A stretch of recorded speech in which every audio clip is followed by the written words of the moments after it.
Hi, good evening, Mike Smith. We're here for the Budget Committee meeting. It is the 8th of November, 2018.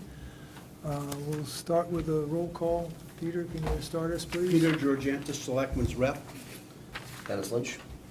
Richard Fletcher, rep from the Water Precinct. Joe Alexander.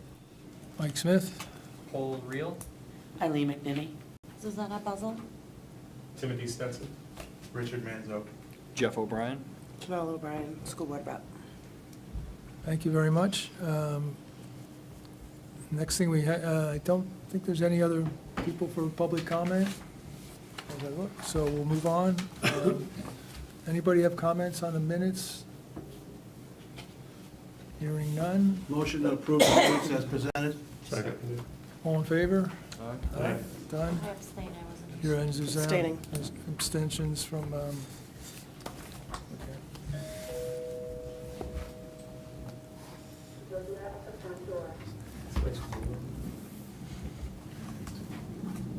Okay. All right, we're going to, in your packets, you have the school board budget. That is going to be showing up on Tuesday, our next meeting. So I'll give you a chance to give it a look before the folks come in for a presentation. They'll be going through, with the presentations as we have been doing so far with the town folks. But that's kind of a heads up to give you a chance to study it. You also, my thanks to Scott Gross. He put those together, and also you have an Excel sheet with the CIP items, and that was to give everybody a chance to look at the types of things that might be included in a potential capital budget request. I know we've had some discussions with the Scott and the school folks about they may want to have a capital reserve fund, and it would be looking at things within the CIP program, which is what you have in this, that are under the school area. And so that's what you have in front of you for your perusal, also for when we start talking to the school folks. And Peter Grigorkakis has joined us. Thank you. You're very welcome. And the last thing, you have a packet that's the latest monthly report from the town. It just came out today, so Catherine was good enough to make a copy for everybody, so you can take a look at that at your leisure. With that, let's move into budget presentations. Mike, I'm sorry, I have a quick question. With the Tuesday school budget presentations, are we going school by school, or is it going to be all at once? I'm just wondering, just so the committee knows what to read up on before the meeting. I've not gotten a schedule from them, but typically what they'll do is an overview of the whole budget. There are some things that are centralized, so they'll be talking through those, and then they typically go school by school after that. I did not get a schedule from Scott yet as to who's first in line or second, so I guess we'll... Sorry. Just know, because Janelle, this is I'm a sorry. huge... I do know it goes school by school, but I'm not sure what Yeah, if it's I'm going not to sure start with the high who's- school or who's the first. kindergarten. We usually started with the kindergarten when they Okay. presented it to us. But yeah. Well, this just seems like a huge packet for us to get through this weekend. Yeah. So if we can get kind of an order of how we're going through the schools, that would be helpful. Okay, if I can get a hold of that, I'll get it That'd out be to great. you. Sure. May I suggest we go by the order that it's in the budget? Sure, Yeah. yeah. That way- That seems like. That works. Sure. Great, thank you. Very good.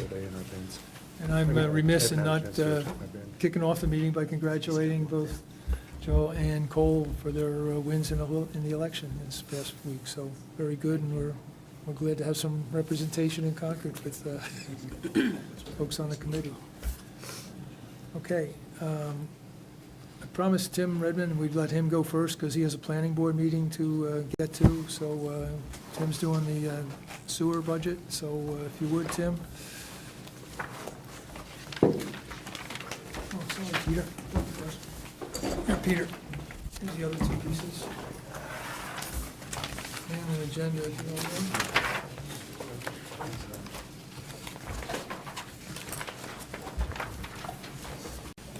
Tim, Thank you, would Mr. introduce Chairman. yourself and, Thank you for letting me come first. For the record, Tim Redmond, I'm a commissioner with the Sewer Commission. For the most part, the sewer budget is unchanged from last year. The only thing that you'll see differences between years is things like the price of the propane, electricity, diesel fuel. But for the most part, all our lines, we carried them over based on the recommendations from DPW staff, Mike Yergo and Mike Walton, because they are the guys that actually handle the day-to-day for us. The CIP is also a changing number, and as explained in the past, we have done our best to follow the DPW's road plan so that we do our sewer rehabilitation a year ahead of the DPW doing their roads so that we don't have to dig up a brand-new road. And it's gone well over the years. We are looking at, we have a study being done right now for our rates, and as part of the study, we're looking at trying to do a more fixed number for our annual rehabilitation rather than have it be $600,000 this year and $400,000 the prior year. We are going to attempt to work on our rates so that we can establish an annual amount that we'd like to spend and try to stay within that parameter rather than have it changing from year to year.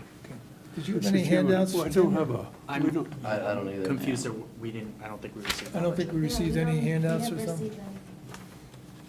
I would have assumed that you would have received copies of our budget since I was coming here from the sewer secretary. I guess we haven't, but Well, I guess we'll go with what you got. I would be, if you want me to come back at a subsequent meeting, I will come back for another meeting when you have the budget in front of you. That'd be better for everybody. It's not, I mean, I don't know why, I must have received mine when you made the presentation to the budget committee, I mean, to the Board of Selectmen. I guess. Yeah, Steve Green actually did that to the Board of Right. Selectmen. So, I have one, but I'm not, you know. Yeah, you're tab 8 here. Yeah, I'm a Yeah. tab eight. We're empty. Yeah, we're all. Do you have one of yours, Diane? I do. Do you guys have one of yours?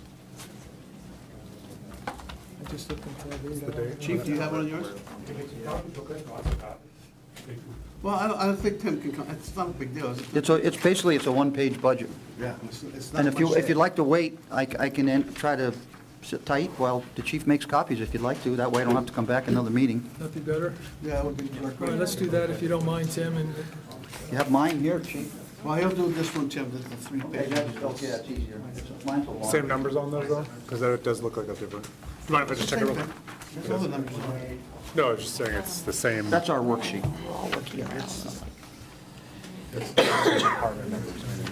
Just in case they.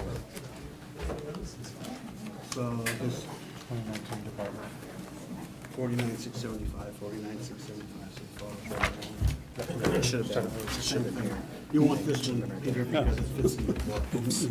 No.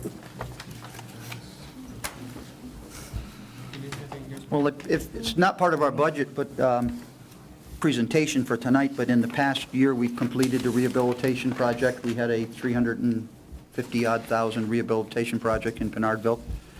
We are presently opening, we just awarded bids for another, out of this year's budget, the year that is behind us, for some, what they call trenchless technology, which is where they line sewer lines with plastic pipe to prevent what's called infiltration, which is groundwater that gets into the system. And we pay by the gallon at Manchester because we're part of the Manchester system. We don't process our own wastewater. We send it all to the city of Manchester. We have an agreement with them. Maybe you could explain that to some of the other people, how exactly you guys operate while we're waiting. We operate as a collection system in the town of Goffstown, in the village, and mostly around the village area. We don't, and then Pinardville, obviously. And then the wastewater is conveyed through pipelines to the city of Manchester, to their wastewater treatment plant. And we are a share owner in the wastewater plant at Manchester. We own a percentage of that plant, along with Hooksett, Bedford, and I think some of Candia as well. So we're also responsible for upgrades and maintenance of their plant on an annual basis. And a lot of that comes through the Environmental Protection Agency. They have required upgrades that have to be made, and sometimes it's $10 million, sometimes it's $20 million. And we own a percentage of that, so we have to pay our fair share. We pay a monthly fee, operating and maintenance fee, to the city of Manchester. It's about $50,000 to $60,000 a month normally for our inflow to the city. They process the wastewater, and we don't have any responsibility other than just to collect it and convey it. So the city of Manchester likes having us because we help offset their expenses as well. So the project I was speaking of in Pinardville, we just did a couple of streets in Pinardville, replaced all the lines that were defective because of ledge and different age problems. We do something called trenchless technology, which is where we line the pipes rather than dig the streets all up and replace them.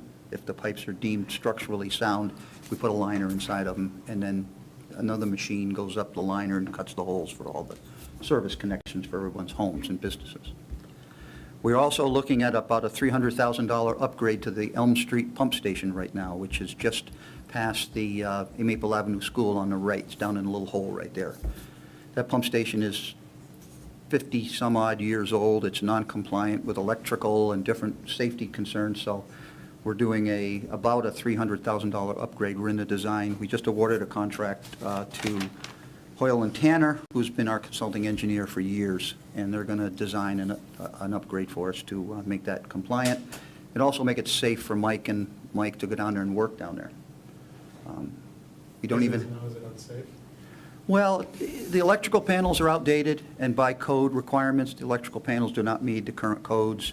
There's ventilation issues with there. We don't even have fresh water, potable water service into the building, so wash down things with. So we're upgrading all those things in this upcoming plan to upgrade the plant.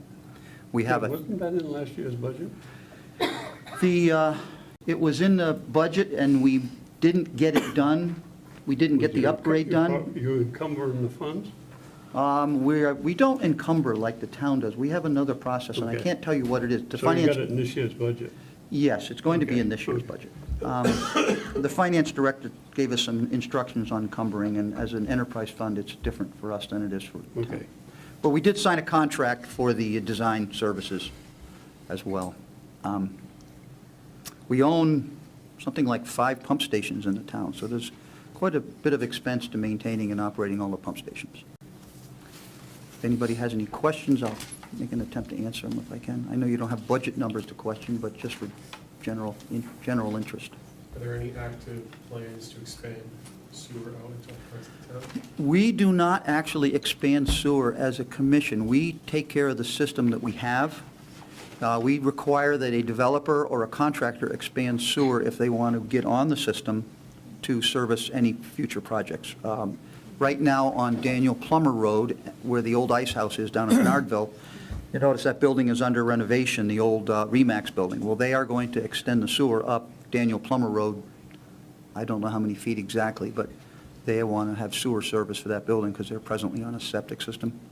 So they have to pay for all the upgrades, and that's how any sewer expansions are done. We don't actively spend our enterprise funds on expansions to increase the footprint for our sewer.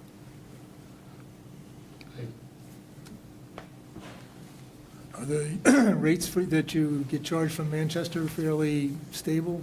Our rates, we make our own rates. The cost to Manchester, we have them by contract. Yep. And we have a deal with them that we have to renew every year, but we get hit with upgrade bills, Mike, and we have to budget for upgrades as they come up.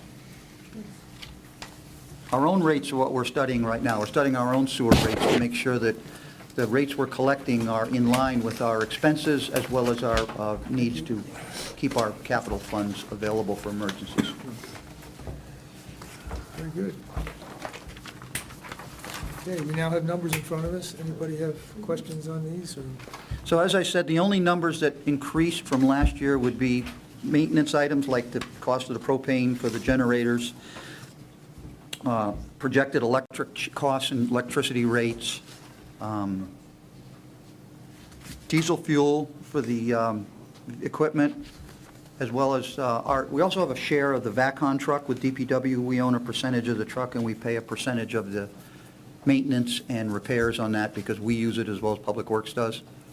And then when we need operators, we reimburse the DPW for their staff when they operate the equipment for the sewer department. We also have a shared payroll agreement with the DPW for the services for Mike Yurgo and for Michael Walton. So we have an agreement with the Public Works based on a projected amount of payroll, and then at the end of the year, it's audited, and then if we make an adjustment, either way, depending upon how their hours worked out for DPW and for the sewer department. So a lot of the other benefits from different departments are looped into one account now, am I correct with the last meeting? How come is the sewer, is the administration, sewer administration different? I don't understand your question. So at our last meeting, we had a bunch of different benefit lines looped into one account. This is a completely different fund. This is an enterprise fund. Okay. It stands on its own.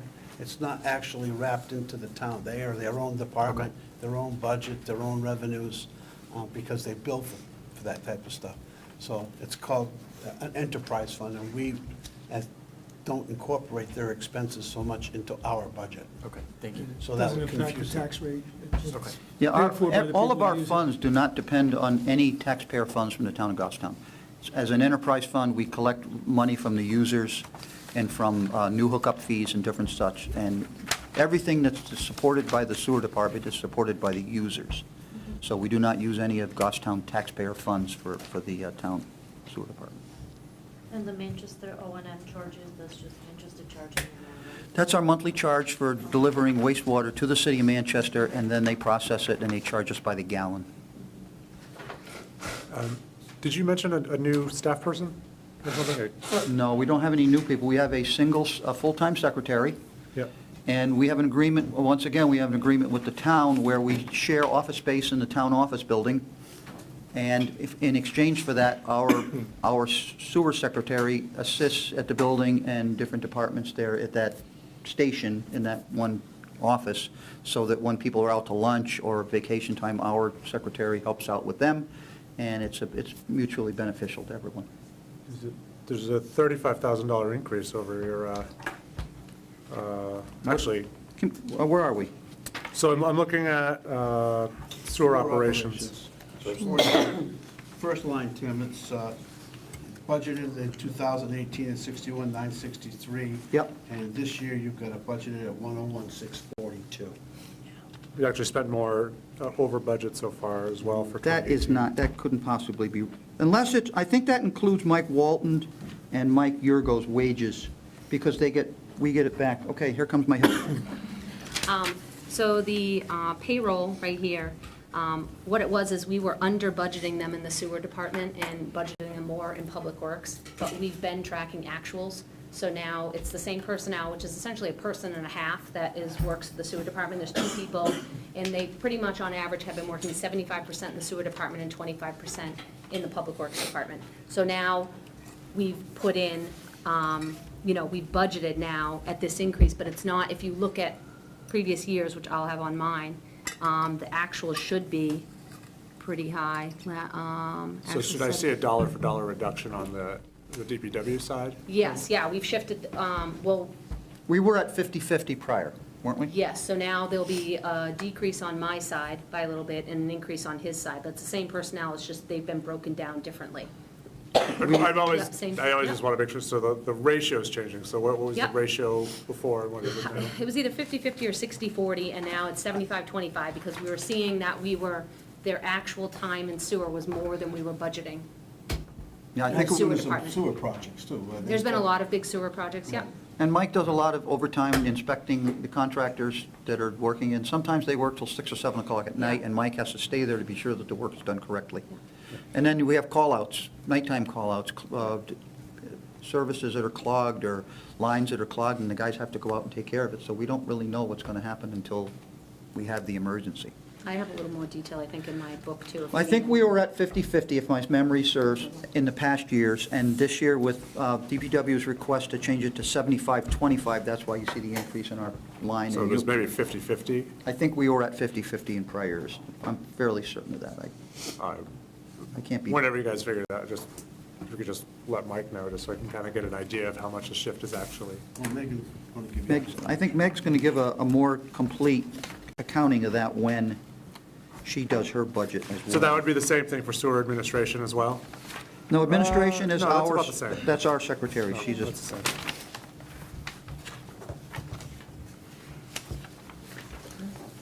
The sewer department, say, has decreased the expenses on the bills a little bit by changing the way they bill, instead of quarterly now and doing it every 6 months. yeah, we just recently joined into the Munis system, which is the town's accounting system, and we are billing twice a year now instead of 4 times a year. It's been tough on the bill payers because a lot of folks are accustomed to their ways. We get our bill every quarter. And on top of that, the Munis system didn't function as we'd hoped, and the bills were supposed to have gone out in June. And the software company has been very difficult to get our bills out. Our bills only went out the other day for our first half of the year. And now we're sending another bill out next month, which we're giving everyone a 60-day grace period to pay. So we're not going to ask anyone to actually pay their bill till the end of February, because then they're going to get another bill for the second half in June of the following year. So it was supposed to be painless, and it's turned out to be painful, unfortunately. But people will survive. It's saving us money because we're not spending as much on postage and as much on bill printing and different things like that.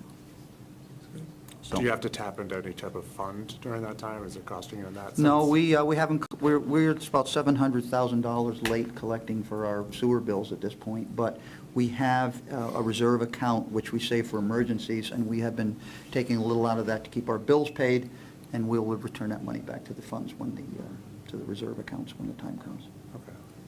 No, we're solvent. Any other questions for Tim? Tim, thank you.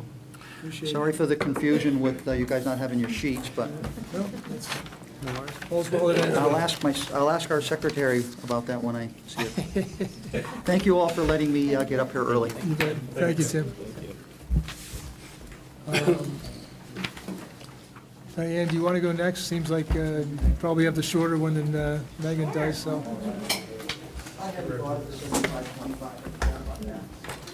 I have Amy Huntman, the Chair of the Library Board of Trustees, with me tonight, and Kathy Coughlin. She's going to pass around Thank you very much. handouts. Thank you.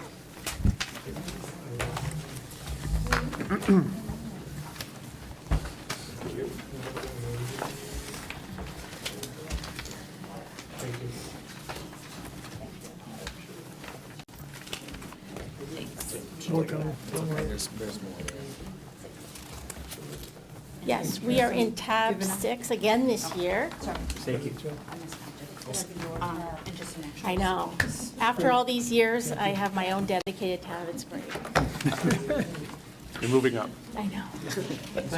Changed from when you made the presentation. No, you have, it's the So if same somebody else handout. needs one, do you need another one, Mike? or we all I set? don't, I was just going to leave extras for Catherine. if- I made 16, Yeah, good. so, but it's Do you want me exactly to the give it to same. her? Okay, Diane, you're on, or Nick. Okay. Good evening, everyone. Again, my name is Amy Huntman. I'm currently serving as the Chair of the Library Board of Trustees. If anyone's interested in attending our board meetings, they're the third Wednesday of every month, except this month.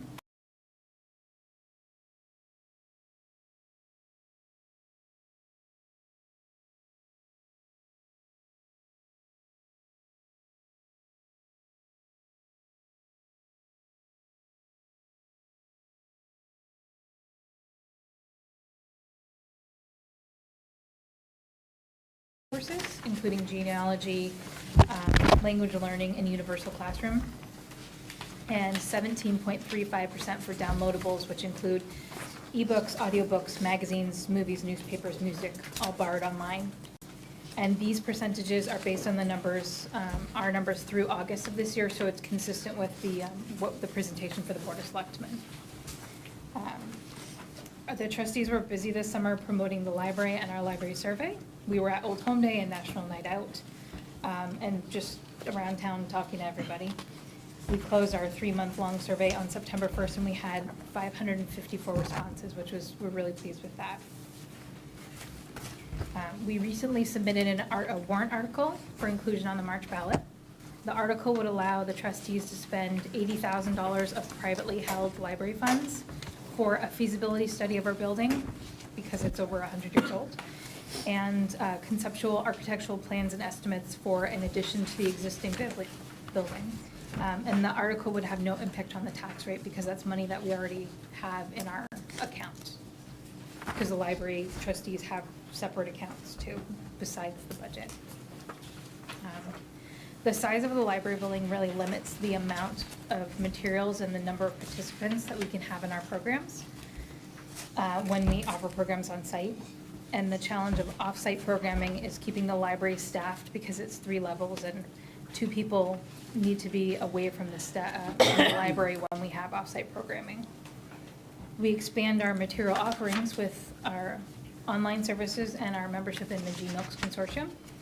The membership in the consortium allows our patrons to access all 12 libraries in the consortium with our Goffstown Library Card.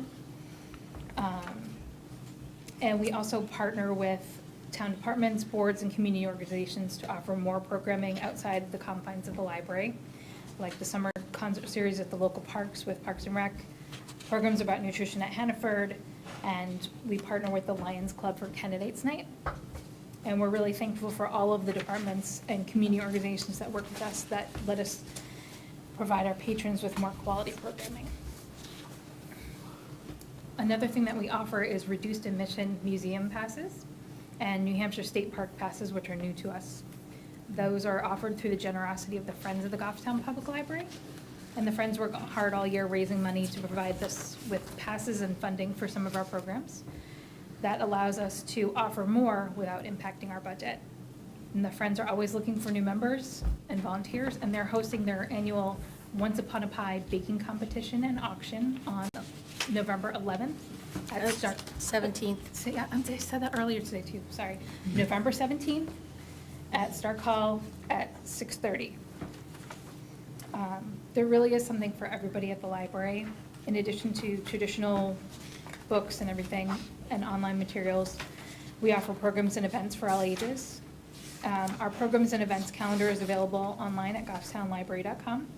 We have an email newsletter, and Diane, our library director, writes a weekly column for the Goffstown News about the upcoming events. I was really excited to see that 3 of the members of this committee came and took the tour of the library. If anybody else is interested, just contact Diane and we can schedule it around what works for you, as long as the library is open. And we're open until 8 on 2 nights a week. I'm going to turn it over to Diane. Thank you very much.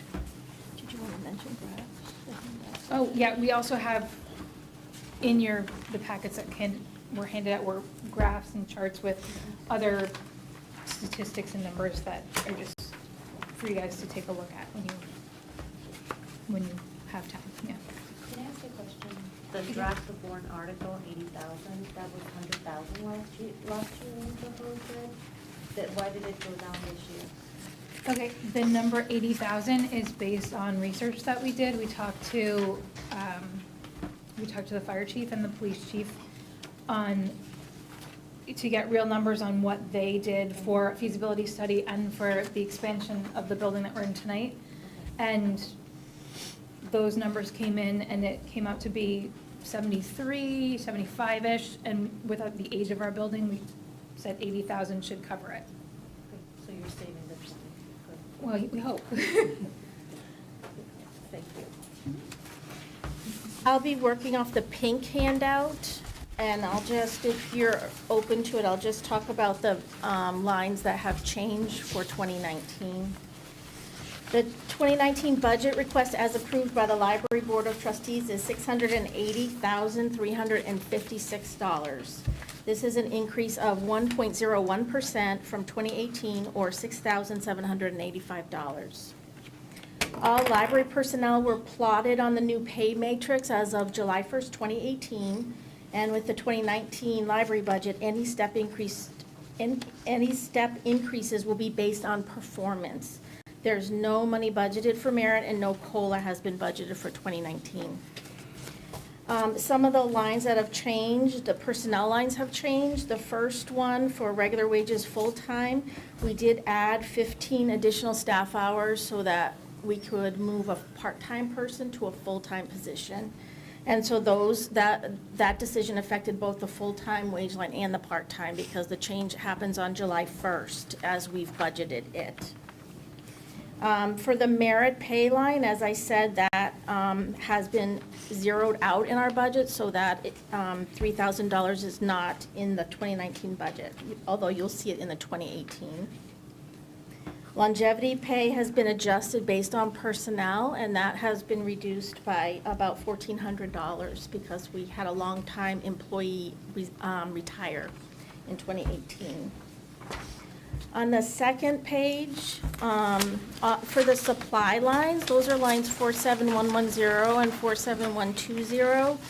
Those have been adjusted just based on the actual uses. So office supplies has been increased, but the operating supplies has been decreased. So they have been better balanced based on what we actually use those lines for. The photocopier contract was increased also based on actuals. Our photocopy machine is also our printer, our staff printer. So we have gotten rid of some of our additional, little printers that we've had here and there, and the staff all prints to the copier, so those costs have gone up a little bit. And just as a reminder, the photocopier is coin operated for the public, so that revenue goes right to the town. On the next page for electricity, we did have to increase our electricity line. We did not budget an increase for 2018, so we've had to adjust that accordingly. And we will probably overspend that line this year because we didn't budget the additional last year. Telecommunications, 50310 has been reduced. With the Newtown telephone system, we've been able to reduce those costs. So that line has gone down. And then just as a reminder, that facility maintenance line, 53460, for 2018, we do have, instead of having a staff member as custodian, we are using a service. So that money was transferred from wage lines to this maintenance line, so we're paying the service out of this line. So you'll see there's an adjustment there. It's the same money, it's just on a different line.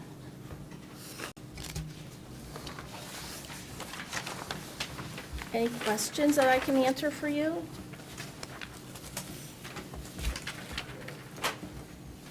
Diane? Yes. Can you just, on the electronic subscriptions and contracts, there's something that has revenue. Can you just explain what that is for me? Yeah, Cassie is a network and print management software, so our public computers that just members of the community can Got it. come in and print from. So just like the copy machine, all those printing costs go to the town, so do these those revenues go back to the town. So we're hoping that the revenue that comes in helps to kind of like offset some of those costs for us. And then in addition, when it comes to the subscriptions, out of all of the subscriptions, are they all kind of, just explain to me how they all work. Are they budgeted in terms of like we pay and we get what we get regardless of utilization? Or let's say utilization all of a sudden doubled, would that actually increase how much it costs for you as well? Well, that's an interesting question, Peter. They're all different. I'm asking because I'm trying to increase your utilization rate as much They're as all possible. different. So most of them are just licenses, so we pay to be licensed to use them. Yeah. It doesn't matter what the usage is, we're gonna pay the same thing. Like the genealogy databases, they're gonna be the same cost. Hoopla is a digital download service. That is different because. Hoopla is one that's different. Right, because we have so much money that we put into that service every year. The user, depending on what they use, that's what the cost is. So for instance, if you're gonna listen to an audiobook through Hoopla, it's gonna cost you, say, $3.99. It's deducted from that amount that we feed into that service every year. Got it. You're gonna get, if you use it too much in a month, you're gonna get cut off because we don't have the capacity to just pay and pay and pay. So it's a little different for that one. Does that That, That no, make no, that's sense? exactly what I'm trying to ask. Yeah, about, so in that case, Hoopla, which is probably our most popular service right now, has a limit to how much people can use it, just because we can't. $10 a week month.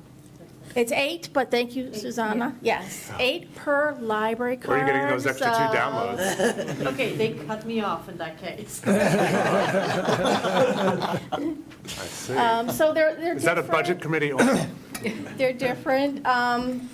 That one we pay ahead, it's like an account that gets deducted every month, so Yeah. based on the usage, whereas the others are just licensed, we pay so much a year, no matter what the usage is.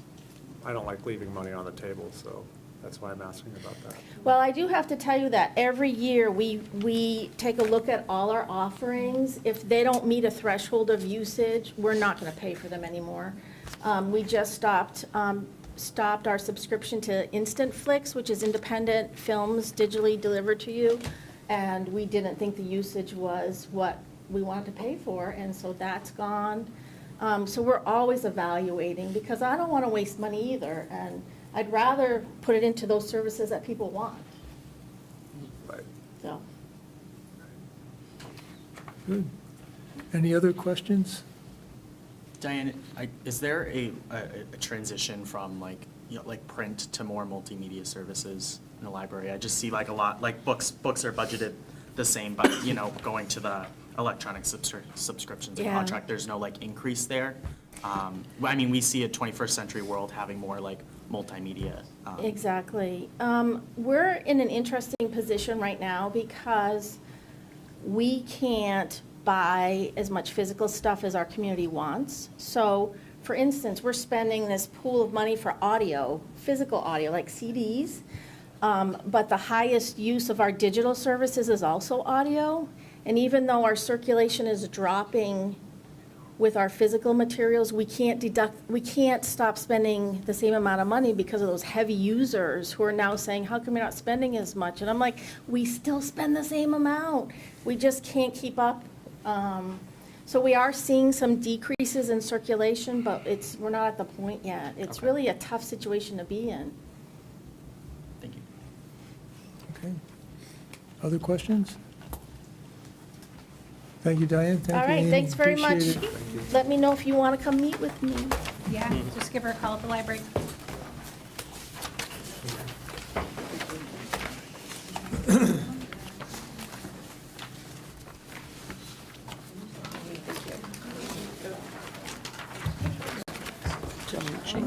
Yeah, very good. Yeah, we don't want to talk.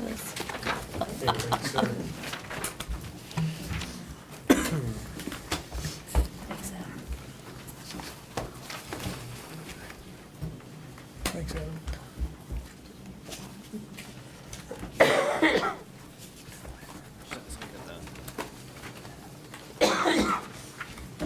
Oh, thank you, sir.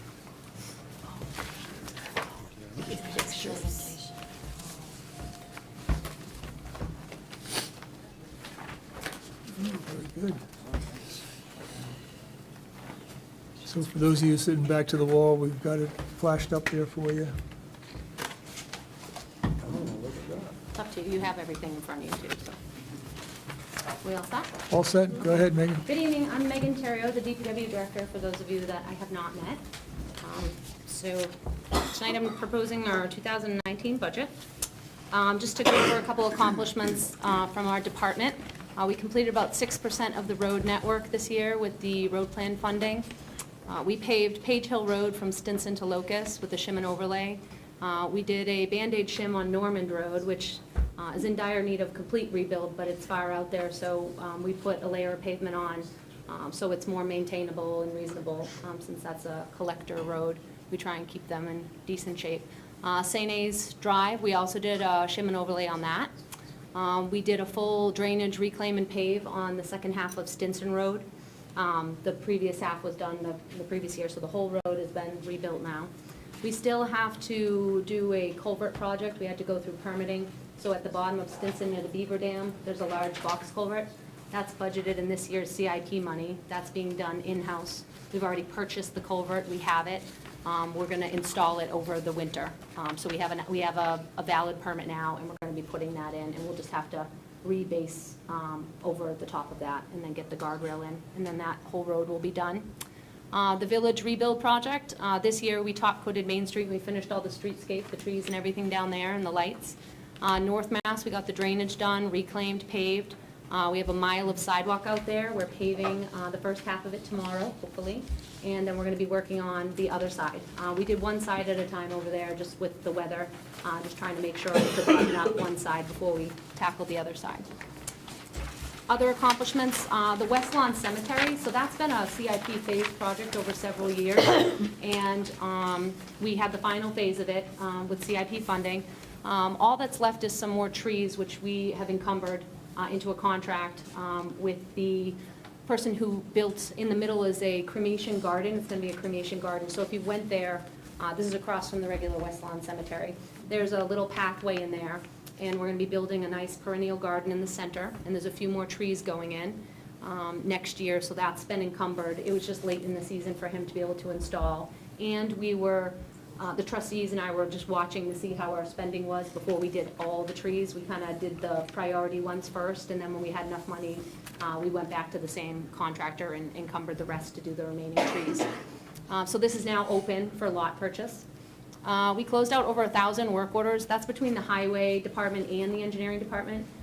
So, you know, you're talking everything from your potholes and drainage issues to dig safes and street opening permits, plan reviews, all that kind of stuff. We track all of that in a work management program called iWorks that Adam got for us a couple years ago, and so we're still utilizing that. We've been screening material for the Parks and Rec field, so with the screener that we bought this year, we've got that up and running, and we've been making a good dent in the loam pile, if you've been out there, in the fill, where we're filling the base layer in out back, trying to get that prepped for the 2 soccer fields. So we'll be working on that through the winter, trying to fill that. It's kind of an, I say an off-season project. It's, our pit operator works on it all year round, but then in the winter, we'll make some progress on it too, as well, now that we have that screener up and running. So it's amazing to see the dent we've been able to make in the pile now that we have the proper equipment. So hopefully we'll have those fields based and ready for loam and grass next year, because Rick's anxious to get some grass growing out there. We also continued with our public education on recycling right. Hopefully everybody has heard a little bit of that. We're trying to get the word out, and I'll get into that a little more, but that's just something we've been working hard on, trying to improve the contamination level in the recycling, because as I'll explain, the recycling market has completely tanked. There's no value in recycling. The rules have changed over in China with what's acceptable, and so we're trying to educate the public on how to keep ours as clean as possible so that our rates stay decent. So here's a 5-year budget history. I used this graph last year, so I wanted to give it again to just show you kind of the last several years, it's actually more than 5 years now, of history of the original budget and the actuals in green next to it. So last year, we were a little over. That was due to some serious storm events. We had a really rough winter, both in the beginning of the winter and the end of the winter. We suspended a lot of different funding on different lines, which affects what you see. Like last year, we didn't spend on certain lines. That's because we were holding back on a ton of things. Our overtime was way over last year because we just got slammed with storms, so salt and OT. So anyway, then this year, we're projected about 4.4. We may be a little over because of the recycling situation.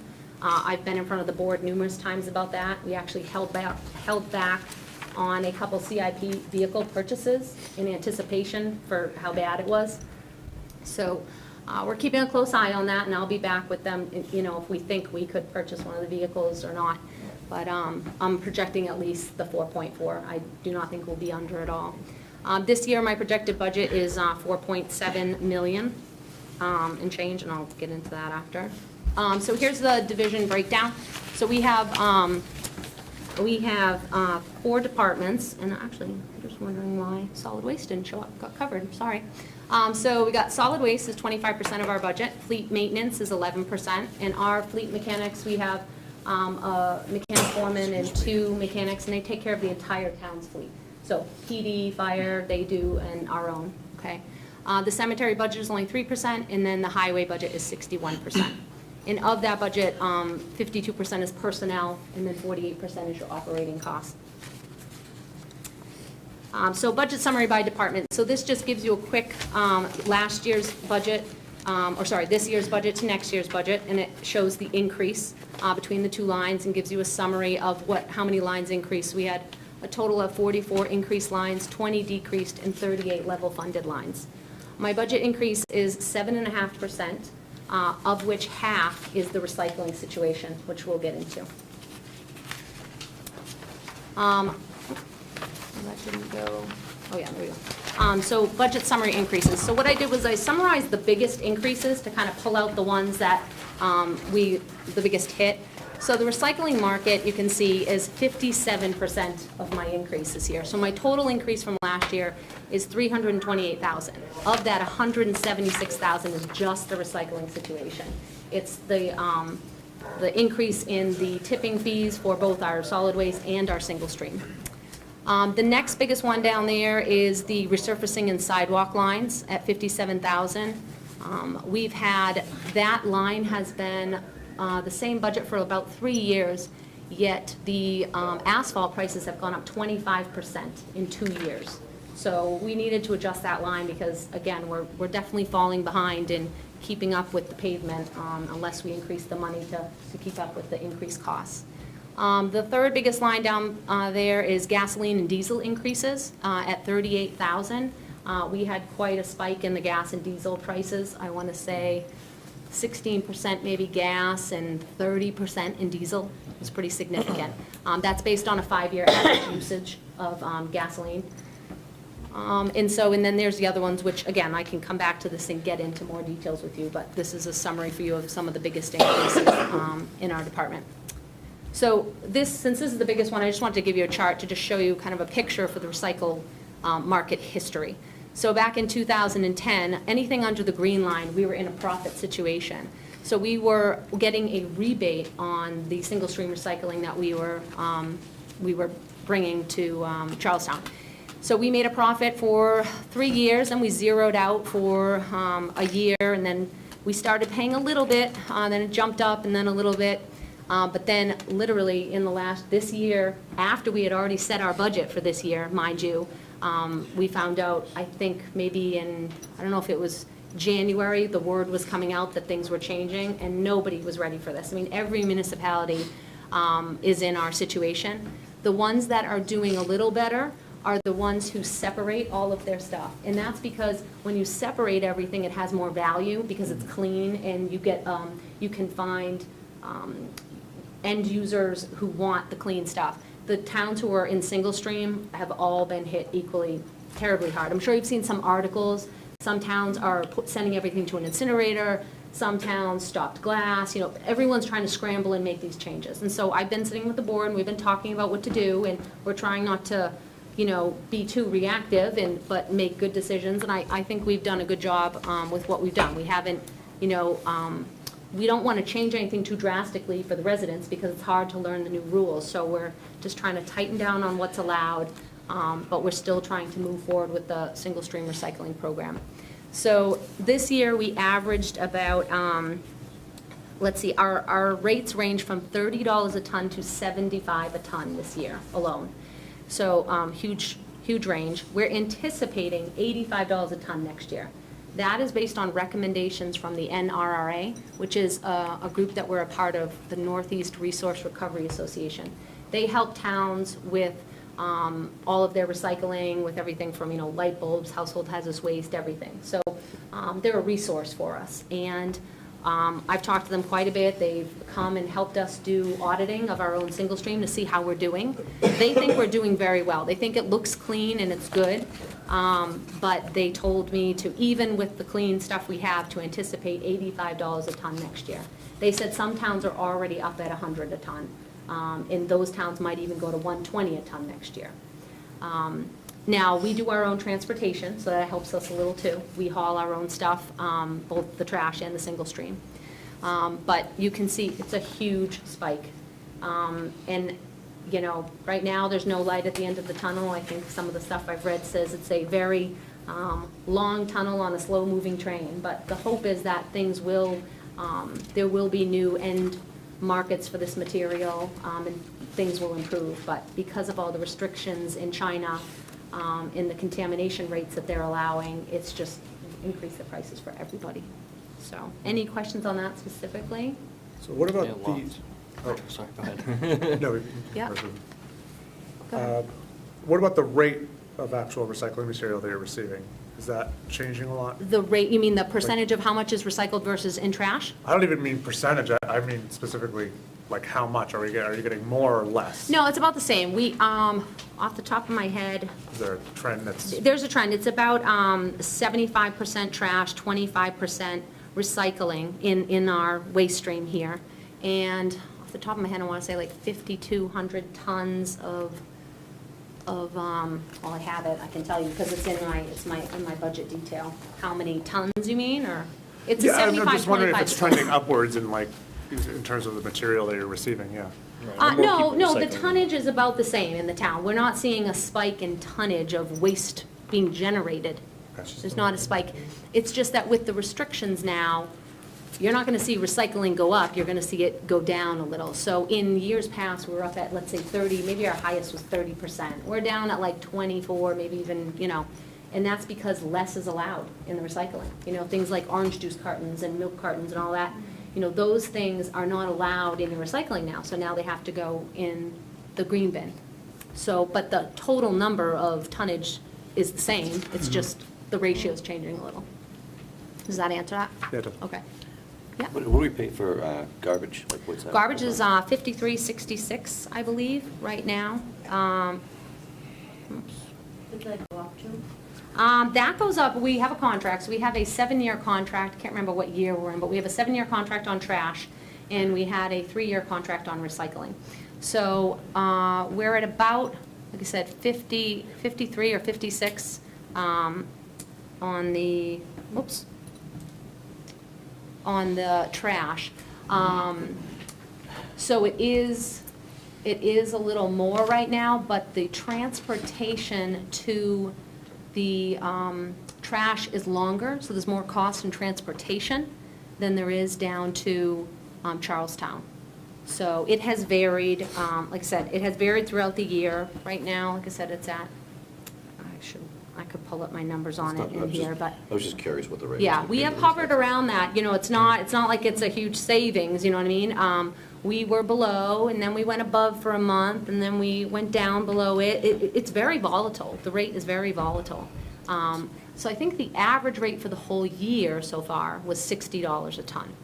So it's averaging a little more than what trash was, but again, remember the transportation is a little more. So it's not just a apples to apples comparison.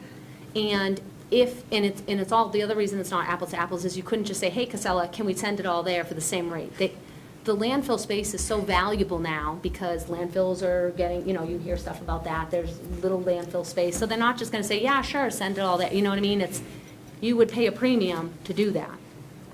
So, and again, and then there's also the environmental reasons, we're trying to do the right thing and recycle the material too, and there's, how do you put a value on that too? Do you know what I mean? Like, what's that threshold of trying to do the right thing, but yet obviously keeping in mind the budget, so.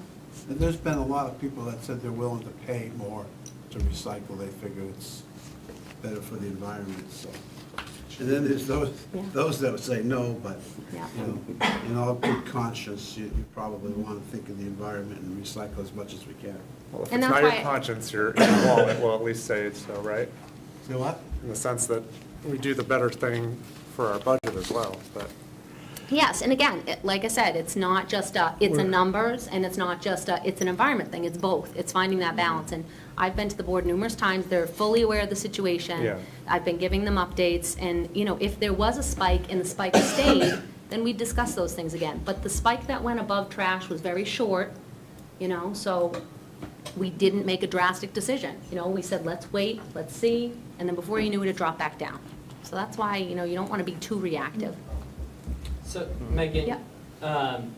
I guess the big question, so if we switch to just like no recycling, you're saying it wouldn't end up having a huge savings? No, not right now, no, because I, again, should have brought my number of what it is exactly right now in the, one Cole, to the there's a other. point where, It's just a matter of what the market's. there's a point where if it got to, recycling got to $100 a ton. Exactly, well, yes. It Yeah. would be, then Yeah. you would say, well, wait a minute, this doesn't make sense. If it spiked and stayed spiked, then yeah, we'd have to talk about that. So that was even my question. At what point do you begin to have that conversation and push maybe some of the onus of it? Zero sort recycling is a great luxury, but when you push some of the onus onto to the consumer and have them sort their own recycling, because if it maintains $100 a ton for 2 years, when, I know you don't want to be reactive, but when would that be something that you would consider? Again, if we went upwards over this, 85, we're in the worst of it, right now, this year and next year. So I think if we saw it, spiking up in the 100 where, then yeah, we need to look at that and think about that, what we're gonna do. When you separate like that, though, that's a whole different operation. Yeah, we'd have to change the whole operation. I mean, right now, everyone has some, the truck comes and picks up your barrel. You're talking the towns, I live in Meredith, and you have to go and separate every single thing. Nobody comes to your driveway. I mean, that's a huge change. Our facility's not set up for that right now. We'd have to change our facility. And, again, when you talk about the convenience, does someone want to pay a little more to have their barrel picked up and do it the right way? Or would they rather save a little money and be inconvenienced and everyone has to go to the transfer station? I mean, that's a huge change. I don't think we're there yet. I think, we need to understand that the market has been hit really hard and all towns are going to be hit with this budget increase. But I think we should stay forward on the path we're on. And if, say this time next year, the numbers are looking like 100 and over that, then we'll talk about this next year. But I think we should stay on the path we're on right now. I think we're And- doing the right thing. And thinking about what you're doing is trying to keep people separated, what that's gonna do is gonna increase your trash stream, because some people just aren't gonna go do it, they're just gonna put it out in the trash. Yeah, I was going to ask, I trust, you guys are having this conversation anyway. Obviously, this is a big thing, but as part of that conversation, are we talking about trash itself? And whether people are going to be paying the potential of having people pay for The trash? pay as you throw. We haven't discussed that That- at all. that's That went been- down in Yeah, that's flames. been talked about over the years, and, bag and tag. I and- mean, we're a very large town. Yeah. I We think you've haven't been opened talking up about those this for a very discussions long again. I time. The mean- fact that we have this as a service is amazing, but it's a very expensive service, and I think we have to seriously look at this as a community, how much we pay for this convenience that we have. And, right now, I don't think much about my trash, because I pay the same taxes no matter what, at least that's how I think about it. Just saying, if I had a yellow bag that I had to buy, I might think about it a little bit more. We've talked about it, and it just never came to Are fruition. we worried we'll where- have 5 new selectmen after that year? Is that the, No, is not that the at big all. concern? No, that's not it at all. A bunch of new budget You'd committee have- members too? Yeah, you'd have to be able to justify it, and maybe that's the case when it comes to the rates go sky high, that it's costing too much money, And that's why we're focusing on the public education. And I think it is working and helping. I mean, Walter, who's in the recycle building, says things do look better. Not all the time. We get the days where there's ridiculous stuff in there, and I don't know what people are thinking, but we're trying to get the word out. We've got those little message boards. One of the next steps I want to do is work with all the condominium associations in town and the private roads. I think that's where we could make a lot of progress in those communities. So that's on our to-do list. But we put the Facebook posts out, and, I've been in front of the board, so it's been talked about. There's articles all the time, if people read that stuff. So, our contamination rate is probably about 10%, which is good. It is good. We got a letter from Casella saying, you can't be over 5. But I think they really sent that out kind of warning people who were in the 20 range, because I've been in touch with them constantly, like, are we at any risk? And they're like, no, your stuff is good. So I think we're doing okay, but we need to work toward that lower contamination in case they change their minds and they do decide that they want to say, hey, you are over 5, forget it. So I would love to get us down at 5. We're at 10, but I'd like to get us, it'd be great. That would be wonderful if we could get down toward 5. So NRA is really happy with how ours looks. They think we're doing a good job with our public education, and they're willing to help us in any way they can. So I think that's the best thing we can do right now. But the condos are a problem. I Yeah. don't know if Joe sees it, but the other day at our condo, and because it's not in front of our house, it sits out there, so anybody can stick anything. The other day I saw a shovel sticking out of the recycle bin, you know, I mean, things like that you see, and we don't want plastic bags in there from Hannaford or anybody else, but people go out to this recycle bin, and that's their recycling stuff is in a plastic bag, and it goes right in there. Megan can attest to you that that's a real problem for the recycling people. Yeah, plastic bags are a huge issue. They get caught in all the equipment at the processing facilities. And so Casella sent a letter out, you know, a couple months ago saying, come January 1st, no plastic bags. So we've been pushing that as well. We obviously have to keep pushing it more because we are still seeing them. But we also work with the schools too. They've been wonderful. They've been really helping us getting proper signs up at the school to teach kids and that kind of stuff. So. To teach their parents, you mean? Well, we teach the kids, and the kids bring it home and teach their parents. Yeah, absolutely. So, yeah. Yeah, it's supposed to I put think, that in there. I would just say that Kids the teaching department's done a parents. great job at education and just continuing to do as much as we can. Not a great situation, Yeah. but Yeah. we're doing what we can. Meg, what have you done to reach out to those condo complexes? Because, I mean, Peter, like, the trash isn't in front of your house, but it is in front of mine, and I see it all the time. Yeah. Like, I live right next to a dumpster, so I would say, like, I do see a lot of that. Yeah. Have you thought about, like, because we do get monthly newsletters about how, like, the owners, like, even if they have tenants, they're supposed to, you know, let them know about any changes. Have you thought about reaching out to those organizations That's to our get it next in the step, is I newsletter? have the Okay. list of the condo places, and I need to get contacts and start reaching out and get a proper contact at every one. Then I'm gonna push out the new information to them, and ask them to put it in any newsletters. You know, do they need any posters? Casella has created some very nice colorful posters that you have to print off, you know, they don't give them to you for free, of course. But there's some nice, clean, colorful posters that would be good to have in condominium associations as well. So that is my next step. I haven't gotten to that. To get through budget season, and then we're gonna push on the next level of public education, which will be the condos, I think we're just trying to figure out what to target. You know, this summer, we had the interns go out, flip barrels, tag barrels, give people, you know, the warnings. Again, some people didn't like it, but it helped, you know, so we've done a bunch of different things this year, and that's kind of another level for us, and we hope to be doing that soon. Please let me know how it can help, Okay. because the problem we run into is there's a huge free rider problem in that, where they can just, like, lay the blame on somebody else, and because it is like one large community, so Okay. you can't really like tag a recycle barrel in there, because it could have been Yes. anybody, you Yep. know, so that's the They're issue. that we community run into. barrels. Yeah. Okay, yeah, Yeah, and only one person will see the warning. If they have to Yes. flip the barrel back over, Yeah. it's gonna take it home and throw it out, probably. Yeah. But our condo association's been good about sending out the flyers with the bills and stuff. I mean, they send out quite a few notifications. It's just, people don't follow it, they don't follow it, you know. yeah. So is the consideration potentially putting the onus on the condo associations?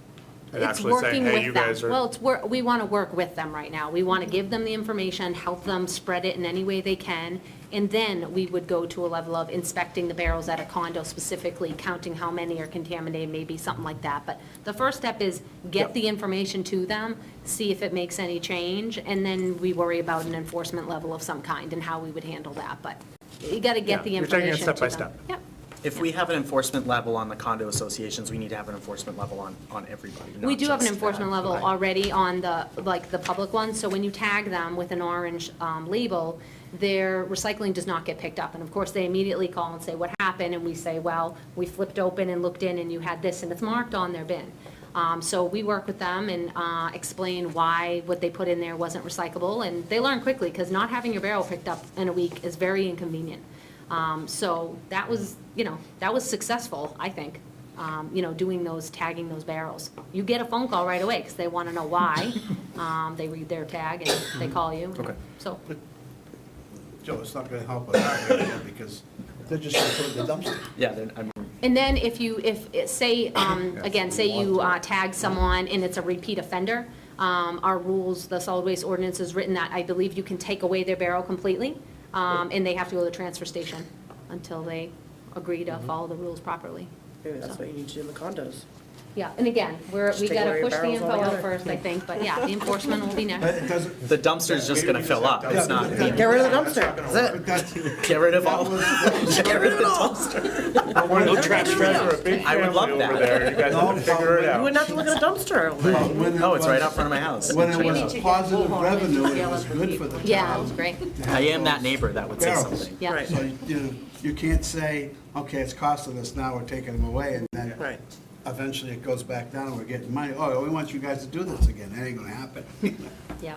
Okay, I'm going to suggest that we move on, if that's all right with everybody here. I think we got a lot of other ground to cover, so, is that all All right, right, Peter? so CIP, vehicles and projects. These are the vehicles that we're looking, vehicles and equipment that we're looking to replace this year. We've got a mower, a zero-turn mower, we only own one, for $15,000. The cat loader is, we're looking to buy a used cat loader, $160,000.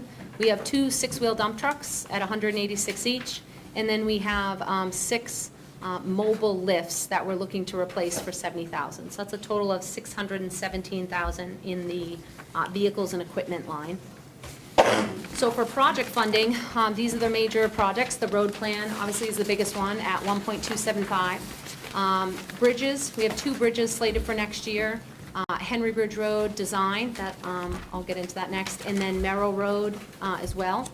The fuel pumps that all the departments use, that is a 20-year-old system. We have reached the end of our, I don't know what it is, DES permit says at 20 years you need a formal inspection, and to come to find out, that's a very expensive process to have a formal inspection. We kind of had a pre-inspection and realized some of our things are not in compliance. So I had someone put together an estimate for me for the full inspection, which involves draining the entire tank out, power washing, cleaning it, going down in there, doing a full report, and that's what you send to DES. So that's $50,000 to do that. And we are due for it to be in compliance. Like I said, we are literally at the 20-year mark. So we're not late, but we will be if we don't do it. The DPW building expansion, I'll get into that in a little more detail. That's $275,000. Traffic signal upgrades, if any of you drive in Pinardville, I'm sure you've seen the Pinard Street light that goes down all the time. Those traffic lights are aging, and that one in particular is the worst of all of them. We have had East Coast Signal out there constantly. My signal line, repair line is way over this year because you can't not, repair those. So we've actually budgeted to replace a bunch of stuff on that one, replace all the wiring and I want to say the signal heads, I think, in the wiring, not the mast, but the signal heads in the wiring inside, and the control box for that. So that's $65,000. And then the Grassmere traffic study for $25,000. So that came out, and I was just researching the master planning documentation, and I realized that it was said that they wanted to do a Grassmere traffic study and look at all those intersections over there, and it's been in all these studies all along, and it hasn't been done, so I thought it'd be good to do that as a planning tool for the future to figure out, are there any improvements over there that we need to consider for long-term CIP projects. So the total of my DPW projects is $1.753 million. So the road plan. So the goal here is to continue with reestablishing the proper road plan funding. 10 years ago, we were over $2 million. So here we are 10 years later, and we're about halfway to where we were 10 years ago. We had good funding, we had a good program, we had contractors doing some roads, DPW doing some, and the economy fell out, and municipalities got hit a couple years later, and the road plan funding completely went downhill to $500,000. So we lost 75% of the road plan funding. And over the last few years, we've been just kind of baby stepping back up. And the honest reality is we're getting more calls, there's more potholes, we are just not able to keep up with the road plan, with the funding that we have. So I am continuing to show some increases. Last year we had, let's go to this slide. So last year we had 825, and then the 150 was put in the special article that was approved. So we had a total of 975. And I'm looking to go to 1.275, because I feel like the increases of just 150, I mean, the progress is way too slow, and the backlog is just getting really bad. If anybody sees all these Facebook posts of all these completely failed roads, we have a lot of failed roads.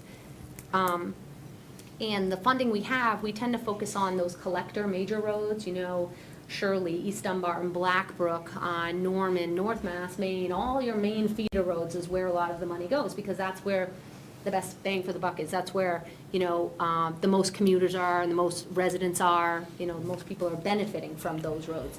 The small residential roads that are really bad, those are way down on the list, because, you know, you're talking a neighborhood with 30 homes. How many people are gonna benefit from that, except the neighborhood that lives there? But yet, those roads are failed, and the people who have lived there are getting really frustrated.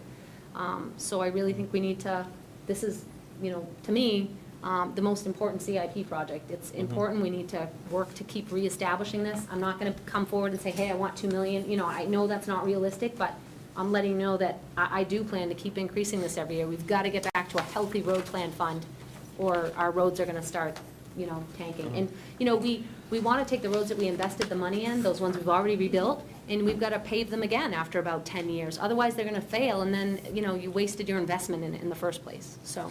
This is the list of roads that I came up with. I just updated our 5-year plan, and these are the list of roads for next year. So you got a few reclaimed. Shirley Hill is a huge one. I can't I tell you drive how that many calls all we get day. on that. It's awful. My car is like. Yeah, and we're actually just even doing a very thin Band-Aid shim in spots because it's so, It's- like, it not even chunks up. maintainable. It's, yeah, it's I swear, you awful. guys fill the potholes and they're just Yeah. gone. The They're just road gone, base like, right is away. I have terrible. no later. idea. Yeah. The So- weather doesn't help when you get a lot of that rain pounding Oh, in it's there, too. terrible. So And- that and is the hill. next year. And now it's in it's in 2 pieces, because it's so big. We're doing half one year and half the next. And the plan is that DPW will be doing it. And then we have a few other roads there. Terrell, the hill on Terrell, that's the last piece that was never done. The whole rest of the road was done, but the hill was never done. And there's accidents there and icing on that corner, so it needs proper drainage. Big Janes Lane will be like a winter project probably, and Warren and Duclos are a contractor project. So that's actually money from this year's CIP. The engineering department is trying so hard to get that project out to bid. I'll be in front of the selectmen with that, and the plan is to encumber the money for it, and then have a next year construction of it. And then next year, we would go to phase 2, which is the rest of Warren Ave. So all of Warren Ave should get done next year with a contractor. A couple sidewalk projects and a bunch of top coats, overlays, okay. So just to explain some of the cost drivers for the road project and my resurfacing line, I think I said earlier that we've gone up 25% pavement costs in 2 years, but the resurfacing line has stayed the same for the last like 3 or 4 years, so I'm looking to increase that. Those are just, so that's a graph just showing you the cost per ton of asphalt over the last several years. And on the side just shows you the different costs per square yard for the town to do a project versus a contractor to do a project. We're trying, the goal is about 5% of the road network a year. Some years are a little more, some are a little less, depending on if it's an urban road and more expensive.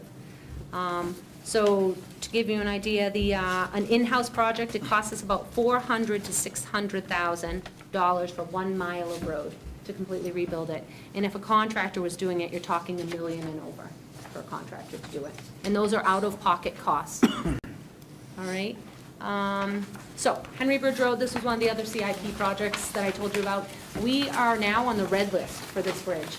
And the piece that's on the red list is the abutments, so you, or the substructure. So you have the abutments on the side like this, and the deck sits on top. And where the deck sits on top, that spot right there, the pedestals are completely rotted out. Like the rebar, the concrete has crumbled apart. So it's now on the red list for that piece of it. So we tried to go to DOT for bridge funding, and we were denied. And what they said is, this is a maintenance problem, and it's on the town to fix it. So we have budgeted 2 phases for this first step, $37,000 next year for design, and then $150,000 to repair those pedestals, so we get off the red list. The fear of being on the red list is that the bridge could be, put a weight limit on it. And we only have 2 ways across town. So, I mean, that's a serious problem for us. So we need to fix it right away, make sure we get off the red list. And then the next piece of it, years out, is replacing the deck. My plan is to go through this project, reapply for funding with the state, and ask them to help us with the deck replacement, because that's gonna be $1 million or more. So, but the problem is when you go for funding, it's a 10-year plan, and you're at the end of the 10 years unless there's some influx of funding, which has happened. You know, we had some money last year, but yeah. Do we have to relocate the snails twice? The what? The The mussels? Mussels. The mussels. No, the abutments were not going to be in the water. That's the good news. So, and even the deck, we wouldn't be in the water, so. I don't think so. I'm not going to make any promises, In but yeah. 1996, when they did that bridge project over there, they found an endangered mussel. That's Pick right. them up and move them, right? It delayed the project, it was a fiasco. It was- State got involved, the feds, that was terrible. Like the mussels you eat. Yeah. Well, I meant You don't need could, these but ones, they're Those dangerous. things, yeah, there's some That's special, not- yeah. They're protected, you can't eat them, man. So those abutments are from 1937, so, you know, it's an old bridge, and the 1996 is the deck replacement that was done on it, and I think some abutment repairs in that wing wall maybe. So DPW building expansion, so this building was built in 1999, and it was prepped for a future expansion. The engineering department is currently downstairs in the basement. For the couple people who came to my little tour, they got to go downstairs and see this, and I'd love for anybody to come and look at it. You just walk in the door and the smell downstairs is gross. I was down there for 13 years, so I know very well. There are no windows, so there's no natural light, there's no fresh air coming in. There are no stairs internally, so if you have to go to the bathroom, if you have to make a coffee, if you have to do anything, you have to go outside, doesn't matter what the weather is. There's no stairs, there's no ADA access down there. We have mold problems, the carpet has gotten wet numerous times. We had to have professional companies come in and clean it. We have snakes that get in there, mice that get in there. Literally, I'll never forget the day that I had a mouse nibbling at the outlet, and I could see his little whiskers coming out, and I'm like, this is disgusting. So it really is not an appropriate environment for our staff. And so the building has been built off the back with the roof line to have an expansion there. And it was proposed back in 2014 and 16, and I think even maybe way before when Carl was here, a long time ago, but those are the recent years that it's been proposed. So we're looking at $275,000 for commercial construction. DPW would assist with the excavation for slab foundation out the back. This is just a little picture to show you where it would go, out the back, nice flat, so no major grading, which is good. That's Sarah's moldy bag down there that was just sitting on the floor for a couple months and got all molded just from being down in that environment. So we have to replace the filters constantly down there. We have, I don't know, we might even have 3 or 4 now. Humidifiers running all the time to just try and keep it dry because it's wet and stuff down there. So again, I encourage anybody to come over. I'd be happy to take you down and show you so you can see the area. This is a sketch of the plan there. So you would come in, the front over here is the front door, that little dash line is Kathy's desk, the secretary's desk, and you come in and you go straight down a hallway. So you'd have to go through an office. So we'd have to blow through an office and kind of move the printers into a separate area. That office is one of the relocated offices, along with 3 offices downstairs. The last office is for our cemetery foreman who doesn't have an office now. And then the open space in the back is for engineering interns, could be utilized for some extra kitchen space because the kitchen, we're going to lose some space with the stairwell to go down, so we have a proper stairwell to get to storage because there is file storage downstairs. But mainly that's for desks over there for the interns. The plotter would be in that big open space over there. So it's a 42 by 27.5 addition. So this slide stole from Adam. He used it a couple of years ago, and it's a nice little breakdown. He just used it in his presentation, but it just kind of gives you an idea of a typical, average property at $263,000. Your tax bill is $4,800, the municipal portion $2,100, and then it breaks down what it costs for you as a resident to run these DPW services that we have. So, your highway operations are the most, that's the plowing and everything like that, and the engineering department and, all the design work we're doing at $271, and the vehicles, the CIP stuff we talked about, $70. The solid waste program, so having the transfer station and your curbside pickup is costing $118 a year. So that's just a little breakdown right there of what it costs each taxpayer for these services. And that's it. So, any questions or anything? I'm happy to answer some stuff. On the building expansion, have you looked at any other options as far as something like a trailer? We did look at Something like that. The school had a trailer that we looked at, and You mean a portable classroom? the portable classroom that we looked at. And we were kind of told to run the other way from those kind of like the portable type environments. They're not meant to be long-term, permanent Neither is structures. the basement, though. Exactly, yes, I agree. And they had one, but they had one that we looked at, but I'd have to go get all my notes on it. You'd have to have it moved, then you'd have to have it sealed back up. It can get damaged when it's moved. You know, trying to remember the different issues. I did look at the Maple Ave portable classroom that they had before they replaced that. And I even met with a contractor as well to see, you know, if this was a reasonable idea. And I can dig up the costs on that I had, 'cause I did look into it, but it's Done it a really couple not a years good ago. long-term solution. Say that again? Sorry, I was in a couple of years, you're gonna wanna replace it anyway. Yeah. Right, because it's not. I think You have to Meant put to it be on there. some kind of foundation, you know, so it's like, how much Or money slab. do you? Throw And that. the thing I looked at was, again, taking it from Maple Ave, but they were getting rid of it. So it's like, why were they getting rid of it? And do I want to take, 'Cause you know it what I was mean? old. Yeah, It was so very it's, old. you know, so it's It like, was over 30 yeah, years that- old. I went and looked at it and, you I know, think permanent structure would be better for the long term, because Yeah. a more wise Mhm. investment over a long period of yeah. time. Peter, is that kind of the same determination that the Board of Selectmen came to on it? Yeah, it doesn't make sense to put something that's temporary into a spot like that. So those portable classrooms are meant to be temporary. And the way we'd be doing the same thing, we'd be taking something that's old and temporary, and spending the money, and be putting good money into bad, because eventually it's just gonna fail anyway, so.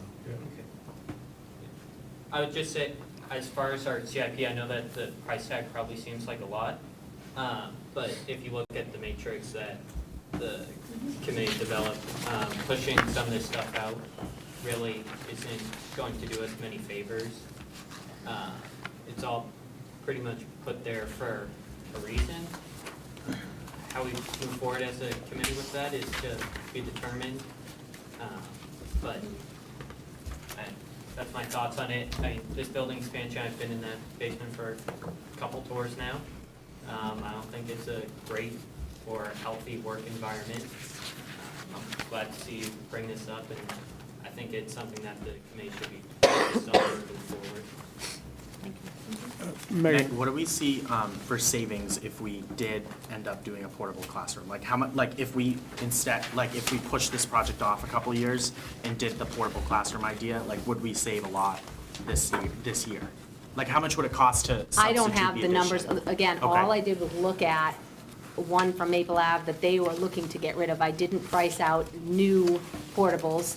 Well, you guys Well, just got a new portable, right? Did you? They lease I them. have no. Because I think I got some numbers from them on They new lease it. portables, and it was huge money. It's expensive. Yeah, It's I- 80 so plus. I would probably, I'd go talk to them if you want and get a number on what a portable is new. But I remember it was very costly, and I'm like, well, that makes no sense, you know? I only looked at it because they were getting rid of it. But again, when I talked to a contractor, they were like, this is a bad idea, you know what I mean? Because when you move it, you could have issues, and it's, you know, they're getting rid of it for a reason, and, so. I would just still be curious to see how How much much like a we're new- saving if we choose to move ahead with that Yeah. instead of the. You also have to remember, you have to do a remodel on it, even when you get it inside. You know, you Yep. run your phones, and you have to Yep. do offices, Yeah, I was things gonna like say, the most that. expensive part, which is the electrical, the plumbing, your foundations is, you gotta do no matter what. Yeah, this would include, let's see, upsizing the boiler, piping in the basement, electrical sub-panel, some AC unit upgrades, the internal stairs that I said. We are going to get hooked up to the public water with that project that we got this year.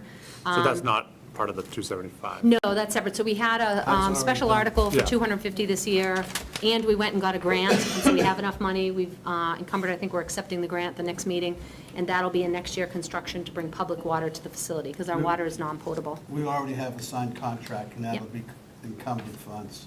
Yeah. Yeah, but that's from this past year, yeah. That's what Yeah, 2018 it's budget. separate from this, I'm just saying as, you know, we'll finally be hooked up to clean water and, you know. And then the other thing it includes is a portico over the front. So see, right here, we have the ADA ramp.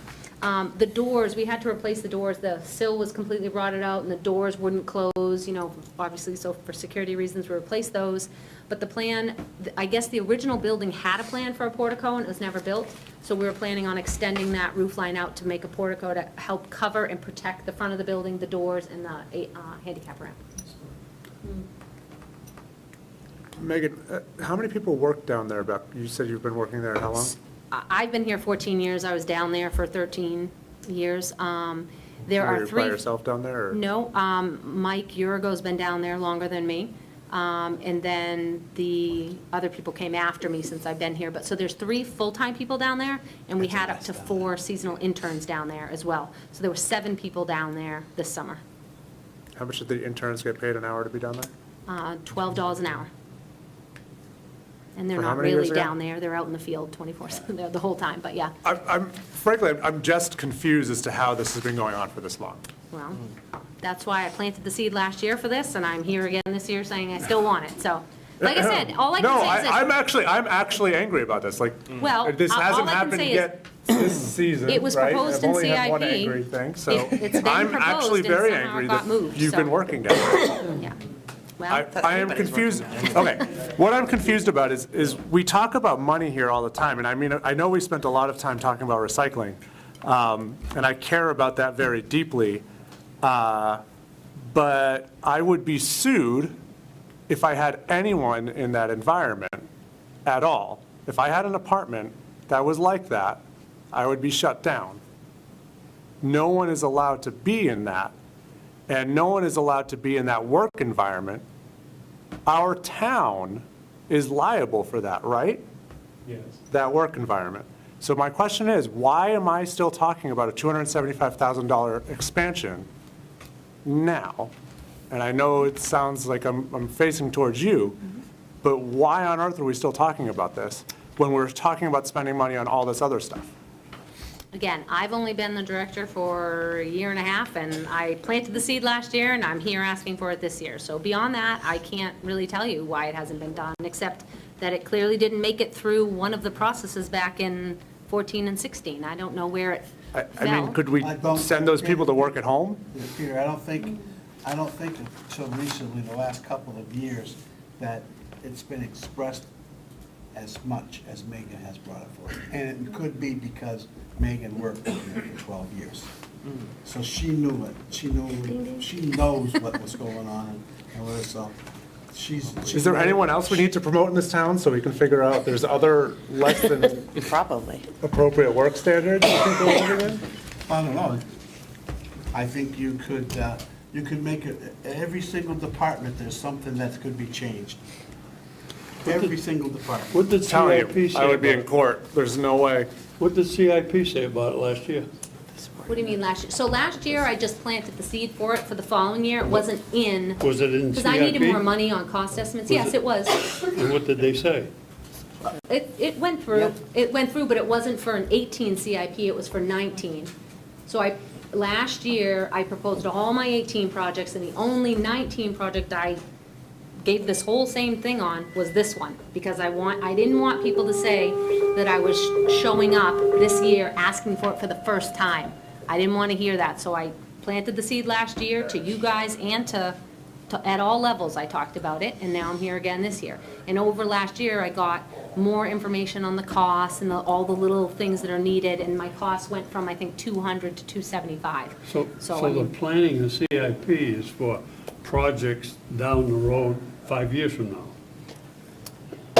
Again, I've only been the Yeah, I director for a know, year I and a know, but half, that's so. what CIP And it was does, right? proposed 4 years ago in Yeah, 14. but Megan, I understand what you're saying. Okay. But I'm saying, the projects in this town are planned out by the CIP, and the CIP gets it from the department heads. Mm-hmm. And these things come up like this right now, and it throws everything out of screw, you know?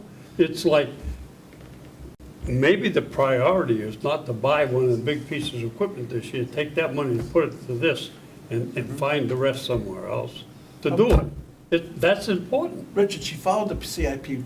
Last year, she proposed the project. But- Let me finish.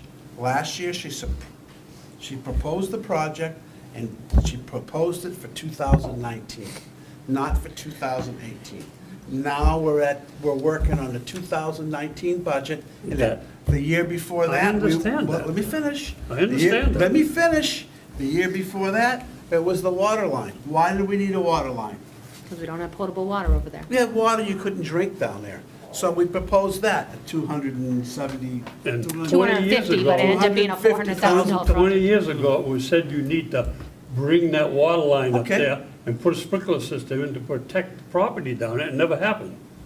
So what I'm Okay. saying is, Now what's if happening? CIP has a program, so these things get taken care of, and it's not put in there, when you start slipping something in like this, all of a sudden, it throws that whole program out of skew. But it's not slipping it in. I It's think in Richard brings up a CIP. good Yes, you point, did. though. You said it was put in there last year to do this year. Right. That's not 5 years. Peter, But Richard it's- brings up a very good point in terms of priority, though, right? The If we're talking about priorities, not yeah. working at a, supposedly, we're saying people are working in a non-minimum standard work environment, right? Right. Then my question is, what I don't understand is why wouldn't that be prioritized through CIP over the years over other projects, right? Like, there's just certain things, like, I can't do something unless we meet this minimum standard, right? So there's a minimum standard of what the work environment's supposed to be for someone, right? We need those people to do their job, but they can't do that. You've done your job, but technically, we should be saying, you can't do your job in this environment. So we have to say, we don't get to do this. If we don't get the money, we don't get to do this, we have to put it here, right? So, what you're doing is, you're contradicting what he's saying. What he's saying is, this project should have been a 5-year out. Okay, that's what Richard's saying. Well, no, he's saying if it's that important, you But that's just- prioritize it over something that's else. what No, it's not what he's saying. He said it should have been in CIP 5 years ago and working its way out, okay? That's what Richard's saying. Yeah. We're saying, this is something that needs to be done now. We can't wait 5 years to go through the system. Okay, the Yeah. system says you put something in there and it goes boom, boom, boom, and you do it, okay? This project can't wait Richard's 5 years. This project needs to be done now, and that's what we're doing. Last year, we needed to get portable water. You couldn't have water to drink down there. We had to buy water from the water company to come in on a regular basis. I would- So we took care of that. The cart before the horse. We had to get water in there, so now we have water, then we're gonna have the building, and this problem will be taken care of in 2 years instead of waiting the 6 years that Richard would wait. So in the Peter, I meantime, think people were still if I going. can, It was on there for last year. It seems to me that somewhere along the line, they said, no, this isn't so important, we gotta do something else first. Right? No, it just got put on last year. It's No, being- well, it was on there in proposed the 14 and 14 and 16.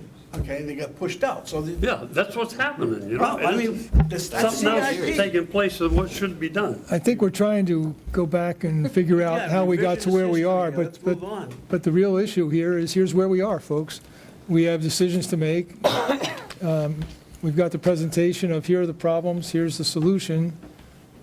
We get to weigh in as part of our process. I don't know that we're going to accomplish a whole lot by trying to reconstruct what decisions and priorities were put together by a host of other people along the 2014, road. So I think, What should happen is, we should vote to take care of this and find something else that can get by another year or so until we get this taken care of, if this has the priority. well, I That's all I'm think saying. that's part of our overall understand that. process here, is to look at all the priorities Right. that are coming in front of us. So Mike, can I ask, I don't necessarily agree that we have to do that, but I think that should be on the table. Absolutely. But more importantly, these members right now who are working down there, they're going to continue to work down in the basement. Yes. I just don't understand that. How long per day do they spend in the basement on any given day? A normal It's- working day, I mean, many of them are out in the the whole field, day. but many of them are out in the field. Like right now, the engineering tech is out in the field all day, every day, because he's covering for the sewer foreman who's on vacation. You know, Eric, he's out doing driveway permits. Sarah, she goes out and does planning board inspections. So it depends. One day could be entirely in the office, and the other days could be, you know, you're in, but you run out, they go out on North Mass, they, you know, they're helping, you know, our staff build out there and answer questions. So they're in and out. The interns are out the entire time, pretty, like, except rainy days. Right. They're out the entire summer for the most part. So, Because I may be extrapolating here, but I think the point Peter's trying to make is the point of liability. You know, this could pose a problem for the town. And there needs to be a fix before the actual fix to treat, you know, the symptoms. Mike, this is I a think that makes- presentation. we're still gonna have deliberations on this, right? We will, absolutely. So And, we should probably, yeah, I think we want to understand the issue, understand the solutions or any alternatives, and I think there've been a lot of good questions on that. I think we may be trying to reconstruct what's happened over the years is, I don't think is serving us particularly well. I think you raise a good point of, do we have to do something more immediately? I think we're getting out of our area here. I think that's a decision for Megan and the select board to decide if something does need to be done in the meantime. We're not running the town, basically, is what I'm saying. And I guess you raised an issue for folks to think about, but I think it's beyond the purview of this board to say this is how you should run your operation. That's what And I think it's, what we're supposed to be, as the budget committee, looking at, is this a worthy project? And I'm pretty sure everybody, or most everybody here agrees, yeah, it's a worthy project.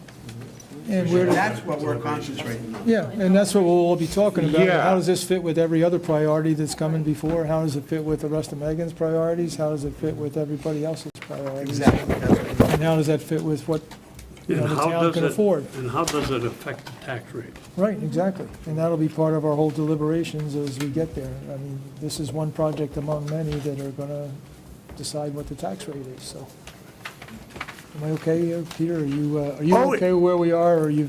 Yeah, well, I think it's an interesting thing, and I'm all right being the person that makes sure that we raise the point of, when we're spending our dollars, we're talking about what we care about and what we value, right? Sure. So when we're creating our budget, I want to make sure that we're moving forward correctly, but I think it's always important that we recognize that spending dollars is actually saying what we are, right? As a community, what we are as a community is what we spend our money on.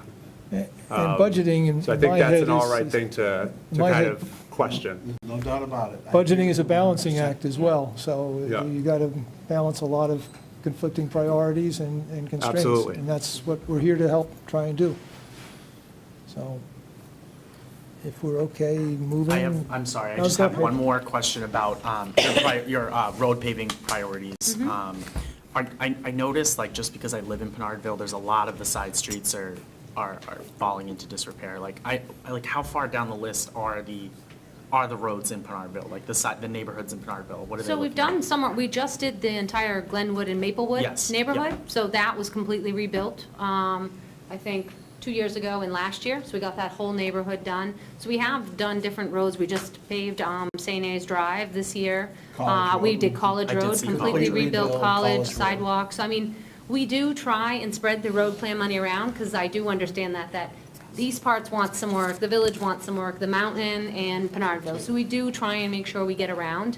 Also, the whole Warren Ave neighborhood that the gas line just all came into, that project, we are doing a section every year until it's done with a contractor. So Warren Ave it's expensive because it's all closed drainage, and it's water, sewer, drainage, gas. You know, it's gonna be an expensive project because it's difficult construction, you know?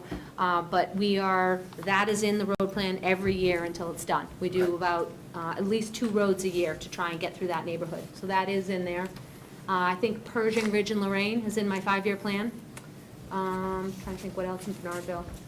Probably gonna need to do a Mass Road overlay at some point, once that hits about 10 years old. Again, that's the protecting, even though it looks good, you gotta protect the investment you've already made.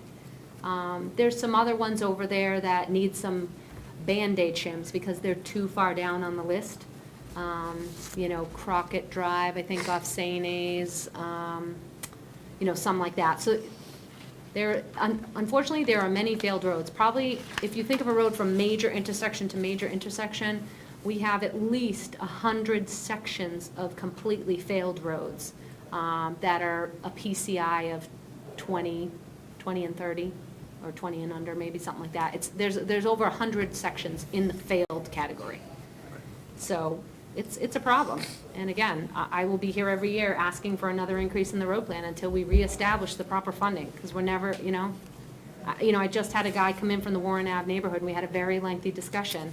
And I tried to explain what we're doing and how we're utilizing the money, and, you know, he seemed to understand that our money, a lot of it is going to those collector roads and those major roads, and that we're slowly trying to make some progress on those neighborhoods, but I just do notice that from talking with residents, there are some residents that do believe in Pinardville that they're being forgotten in the whole road, like, and I've heard plan. that said, but we are So I spending just- money okay. down there. We are Okay. doing projects, like I Great. said, the entire Mass Road project several years ago. I mean, that was a massive project to put new sewer, you know, the whole new road.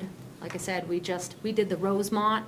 I think we did Rosemont. We did some roads back there. I think we paved Pinard Street. I mean, And College I've Road was a heard that big said, but, undertaking. huh? College Road was a big undertaking. Yeah. Completely, that was completely Like I said, rebuilt. I've heard that sidewalks, said whole nine before, yards. but I guess I don't really feel like that is the case, because I do feel like we are present there every year in some manner, for sure, so. Anything else for Megan? You guys are doing great, thank you. Thank you. Thank Thank you, you Ma- very much for your time. thanks, Megan. Thank you so much. I'm going to take about 5 minutes. Janelle, anything from the SAU that we should be aware of? We were talking a little bit about our wording for our capital reserve fund warrant. And I just had a very specific question from Dan. He wanted to know if you guys what you guys thought about the language, if we were to go to raise and appropriate versus the unreserved fund balance. If you guys felt one way or another, if you felt like one would be more welcomed by the public, or we had a board member make who wanted to take out using the unassigned fund balance. And I was told You that want there to was take out questions. what? I'm sorry? That we had a board member who voted to, or wanted to take out the unassigned fund balance from the warrant article, just due to raise and appropriate. And I heard there was some discussion at one of the at one of your meetings that I wasn't at. Some people said one way, some people said other way. We wanted some clarification. What are your thoughts? We really just want to Peter, have you this got it? go on the warrant, so We haven't anything really we can do. decided, I don't think this committee's even decided if they would support that article Right. yet. So I don't know how we would tell you how to word something that may not be supported. Does that make sense? We're trying to get this supported, so that's why I'm asking you, Yeah. how could we make it so that you guys support it, if that makes any sense? I think, and Peter, you've been around this longer than I have, but typically we find people that frame these and there's rules around how do you state it. I don't think that's, As a RSA. the state, Yep. how it's stated is, I don't think the hang-up at all. I think our first thing is to say, do we agree with the concept, and do we agree with the dollar figures they're looking at, and do we understand what it's going to go for? At that point, I think we can hand it to somebody to put a statement of the warrant together that would support that. Is that, am I in, Normally, a special article would come to the budget committee written. Here's our Right. special article, this is what we're requesting, this is the reason why. And then this board, and you would send that off to an organization, whether it's New Hampshire Municipal or school board, I'm not sure who handles the schoo's special We have an articles. RSA that we have to follow in order to Yeah, write our there's, warrant. you know, and it has to go be approved. Right. You know, for the wording of it. So I guess But we're as not- far as having the budget committee, it's almost sounding like you want us to write the article or, No, that's not what we want. What we want is to be able to, we've written the article, we know what we want to say, we know why we want it, and we want to be able to have you support it. And so anything we can do, in past years, there were certain criteria that weren't met, it was put on your plate too late, we understand that, and we just want to create an article that I think that we can all, not asking us to all agree on it necessarily, but something that's palatable for the budget committee. Is there a cap? So and that was another question I was going to bring up. There was some discussion about a $1 million cap, but at this, like, the last I heard was that there probably wouldn't need to be a cap, because with this kind of funding, we'd have to go out and we have to have a budget hearing before we could spend from it, and it usually would not get up to 1 million. Yeah, the However, comp- if that was something, I'm sorry, I didn't mean to cut you Oh, off. no, it's but- okay. If I remember right, the conversation from 2 meetings ago was twofold. It was the cap, or the conversation regarding a cap, and then the other conversation was, rather than walking into the committee blindly saying, we want this reserve fund. Right. And I think this is a little bit of what's on one of these documents here is, tell us what you think is going to happen and where these dollars you think are going to go. Right. Rather than coming in here blindly saying, hey, we want to put $1 million aside in case, tell us we want to put $1 million aside because we know the septic system is going to be failing here, we anticipate that in 2 years. You know, if this were me, I would say to you, it's like, you know, like, remember when you used to have a Christmas club account, you'd put away a little bit every year, every month, so that you didn't get the big bill at Christmas? Right.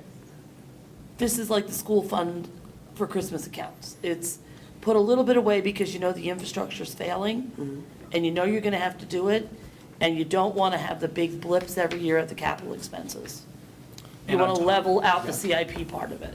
And on top of that, like, educating the taxpayer and let them know this is exactly what that fund is for, because there are some people that will go and be Right. like, oh, the town wants to tax us $250,000 Well, a year. and I was gonna say, that was Right. the Being other clear part. with them. Yeah, that was the other part that came up, is that knowing what's going on with the conversations in the school board, I think there's a very high likelihood that people are going to look at the article or the warrant and go, they just had 9 million and now they're asking for this. And I think whatever is written needs to be very clear about the use and the operation of it, so that, Agreed. to your point, Joe, people understand, this isn't just put away, this is, we know we're gonna need a roof, we know we're gonna need a septic tank, we know somebody's gonna have a drainage problem, and we're just anticipating those, and here are what we think it's gonna be, what we think it's gonna cost, and why we're doing this. Would this Agreed. fund be used towards the capital improvement program? Would it be used for CIP items? Yes. So when you go to put something in CIP, like, we have the capital reserve fund for fire department. Okay, well, that vehicle is in CIP. And so we have this capital reserve fund, and when it comes time to purchase that vehicle, we say we're purchasing this vehicle out of the capital reserve fund. And it's a CIP item. Is that what the school would be doing? Yes. If it needs a boiler, it's gonna be in, coal will be in CIP? Yes. These are all And then just be approved. funded by our capital reserve fund. Right. These are all CIP items. Everything that we would spend would be all on CIP items from this, if this warrant were to So pass. you would state, when you're doing your capital, with your CIP budget, you would state to be funded out of capital reserve. Yep.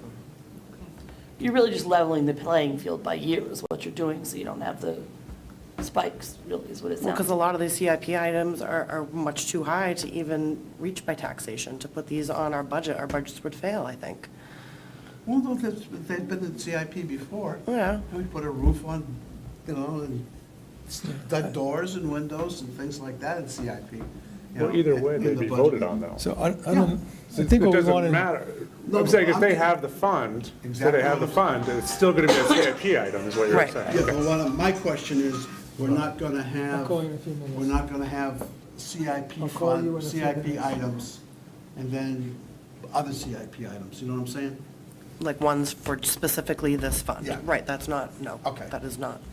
I think what we want to do is try and answer Janelle's question, and hopefully you've got an answer of what's important here for Yeah, us.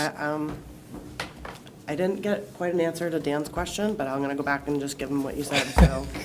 I'm not sure. I think sometimes I'm the not sure answer what is we I can't really answer that question. I knew what the question Dan should was. know that. He's been around a while, he was chairman of the Yeah.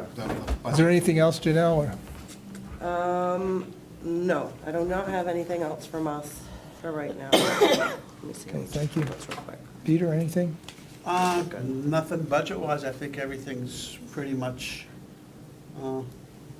not much different from last week when we talked. Yeah, okay. I would like to say one thing that I can say now that, as you all know, Adam is going to be leaving us in February, and Derek Horn has accepted the job as the town administrator. Very good. So it'll be, I think, a pretty good Yeah. transition period. Good.